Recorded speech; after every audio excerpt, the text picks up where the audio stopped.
તો સુરતમાં એક બાઇક સવાર યુવક ખાડામાં પડી ગયો. ખાડો ખોદીને અને ખુલ્લો મૂકી દેતા આ બનાવ બન્યો હતો. ગઈકાલે અન્ય જગ્યાએ રિક્ષા ખાડામાં પડી હતી અને આપણે સુરતથી જ પહેલા ઘટના જોઈ કે ખુલ્લી ગટરમાં એક નાનું 2 વર્ષનું બાળક પડી ગયું છે. એટલે કે સુરત મહાનગરપાલિકા ભલે નંબર 1 કહેવાતી હોય, પણ 3 એવી ઘટના જે અનેક પ્રશ્નો ઉભા થઈ રહ્યા છે કે શું આ છે સુરત મહાનગરપાલિકાનું તંત્ર, આ છે નંબર 1 નું તંત્ર.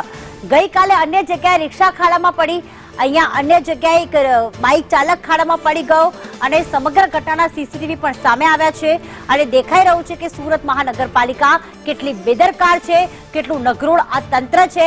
કર્મચારીઓને, અધિકારીઓને, આમ જનતાની કંઈ જ પડી નથી. ગમે ત્યાં ખાડો ખોદી દેવામાં આવે છે, ગમે ત્યાં ગટરોના ઢાંકણા હટાવી દેવામાં આવે છે અને કોઈ પણ પ્રકારની સૂચના નાખવામાં નથી આવતી.